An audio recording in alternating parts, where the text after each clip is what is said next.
আজকে একটু নতুনত্ব আলোচনা করব। অবশ্যই সেটা গ্রহ ট্রানজিট বা গ্রহ নিয়ে আমি এর আগে আলোচনা করেছি, কিন্তু পুরোটাই রিলেটেডটা হচ্ছে গ্রহ নিয়ে। সেই 9টা গ্রহ নিয়ে আলোচনা। রবি, চন্দ্র, বৃহস্পতি, মঙ্গল, এসব কোনটা কোনো গ্রহ আমাদের চার্টে কখনো খারাপ হয়, কখনো ভালো হয়। যখন যেটা ভালো হয় সেটা ভালো রেজাল্ট অবশ্যই দেয়, কিন্তু প্রত্যেকের চার্টে কিছু না কিছু গ্রহ নেগেটিভ ইম্প্যাক্ট থাকে বা ইম্প্যাক্ট তৈরি করে। আপনারা তো কম বেশি কেউ পেরেছেন বা পারেননি সেটা রেমেডি হয়তো করতে, বা কোনো একটা রেজাল্ট পাননি। এই জিনিসগুলো যদি একটু মেনটেন করতে পারেন তাহলে কিন্তু অনেকাংশেই আপনি সুফল পেতে পারেন। এবার আপনি হয়তো জানেন না কোন গ্রহটা কোন ঘরে থাকে, তার নেগেটিভ ইম্প্যাক্ট তৈরি করে। যেমন যদি কোনো গ্রহ পীড়িত হয় বা 6, 8, 12 ঘরের বসে, তাহলে কিন্তু তার একটা নেগেটিভ ইম্প্যাক্ট তৈরি হয়। তাহলে আপনি কি করবেন? মনে করুন রবি গ্রহ, রবি যদি আপনার চার্টে দুর্বল থাকে তাহলে কিন্তু আপনার নানানভাবে লোকের কাছে আপনি হেনস্থা হবেন বা জলহাসিতে পড়ে থাকে। বা আপনার যদি রবি কোনো গ্রহের সাথে বসে দারিদ্র দোষ, এইখানে দারিদ্র দোষটা কিন্তু ভাইটাল ব্যাপার, এটা ডিগ্রিগত একটা কারণে দারিদ্র দোষটা অনেক সময় কেটে যায়। সে দেখা গেল সেখানে রবি গ্রহকে আপনার স্ট্রং না করে সেই গ্রহটাকে স্ট্রং করলে দারিদ্র দোষটা রেকটিফাই হবে। এগুলো কিন্তু আলাদা আলোচনা, কিন্তু আজকে বলবো আপনার রবি গ্রহ খারাপ থাকলে কি হবে।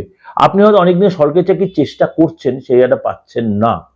এটা শুধু রবি গ্রহের জন্য, কিন্তু রবি গ্রহ এটা একটা ভাইটাল ব্যাপার সরকারি চাকরির জন্য। আপনি লোকের কাছে আননেসারি হেনস্থা হয়েছে, অপমানিত হয়ে যাচ্ছেন, লোকের কাছে আপনি গুরুত্ব পাচ্ছেন না। বা দেখা গেল আপনার সাথে আপনার বাবার সম্পর্ক বা পিতৃতুল্যের কারোর সাথে সম্পর্কটা ঠিক ঠিক হচ্ছে, বা আপনি কোনো আইনি ঝামেলায় জড়িয়ে গিয়ে সেই জায়গাটা ঠিক বেরিয়ে আসতে পারছেন না। বা মুখের মধ্যে একটা দেখবেন শুলে বা লোকের সাথে কথা বলতে মুখের মধ্যে লালা চলে আসে, তাদেরও কিন্তু রবি গ্রহ খারাপ থাকলে হয়। আপনার দৃষ্টিশক্তি খারাপ হবে। সে আপনি যদি পুরুষ মানুষ হন, আপনার কিন্তু ডান চোখটা ডিস্টার্ব হবে, আর বা চোখটা কিন্তু মহিলাদের ক্ষেত্রে একটু ফ্যাক্টর হবে। এটা কিন্তু আমি ওভারঅল ডিসকাশন করি, বারবার বলছি। অনেকে এটা নিয়ে হয়তো বলবেন যে বা চোখটা অন্য কারণে হয়, নিশ্চয়ই জানি অন্য কারণেই হয়। কিন্তু আপনার মানে কালার ব্লাইন্ডনেস একটা ফ্যাক্টর আসতে পারে রবি গ্রহ যদি আপনার ডিস্টার্ব হয়। শারীরিক অঙ্গ প্রত্যঙ্গে একটা মানে বৈসাদৃশ্য, মানে সাদৃশ্যের অভাব থাকে যেগুলো, এবং কোনো জায়গায় যাওয়ার আগে দেখবেন আপনার বারে বারে সেই কাজে আপনার ব্যাঘাত ঘটছে। কি করবেন তাহলে?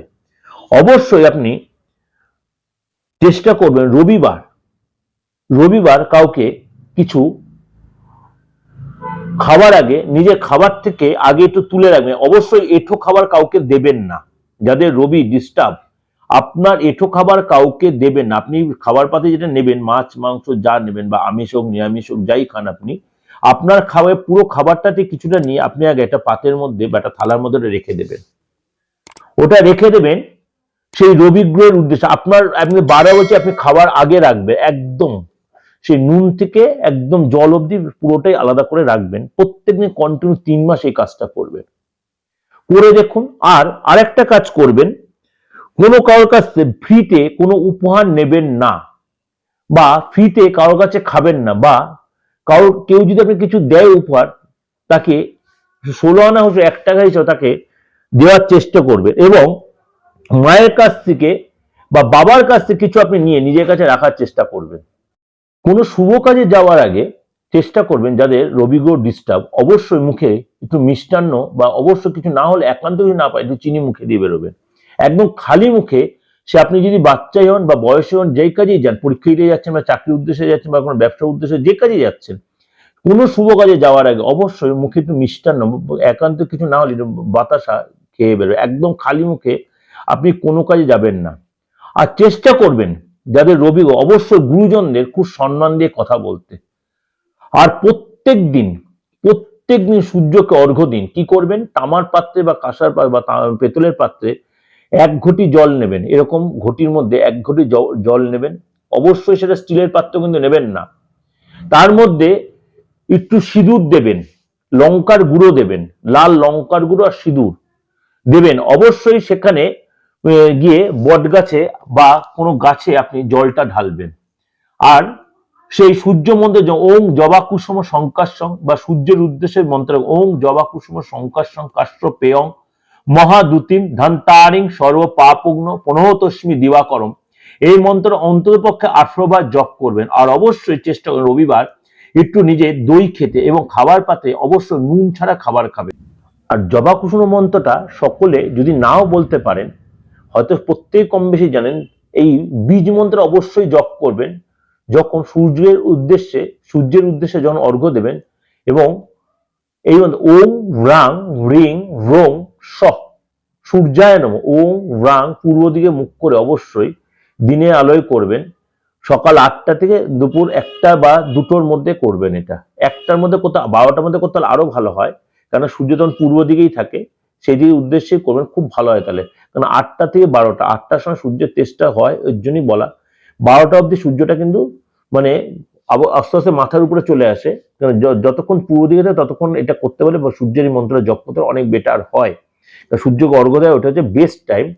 এই 8টা থেকে 11টা, 11:30। রিপিটেড আমি কোনো মন্ত্র টাইমটা অনেকবার আপনাদের বিশ্লেষণ করে বললাম কেন। দেখবেন করে আপনি যদি একান্ত পক্ষে কোনো রেমেডি করে থাকেন বা নাও করেছেন, এটা করলে অনেকাংশে আপনার রবি গ্রহ বা সূর্য আপনার অনেকাংশে আপনার সাপোর্ট করবে। ও মন্ত্র আরেকবার বলে, ওম রাং রিং রোং স সূর্যায় নমঃ। ওম রাং রিং রোং স সূর্যায় নমঃ। এই মন্ত্রটা অন্ততপক্ষে 108 বার জপ করবেন। অবশ্যই প্রোগ্রামটা আপনার অনেক উপযোগী, অনেক ভালো লাগবে। আমি সব রকমভাবে বললাম, মন্ত্র দিয়ে বললাম এবং কি রেমেডিস করে সেটাও বললাম। ভালো লাগলে অবশ্যই লাইক করুন, সাবস্ক্রাইব করুন, নোটিফিকেশন বেলটা অন করে রাখবেন, আর যত পারবেন লোকে শেয়ার করুন। নমস্কার, সবাই ভালো থাকুন।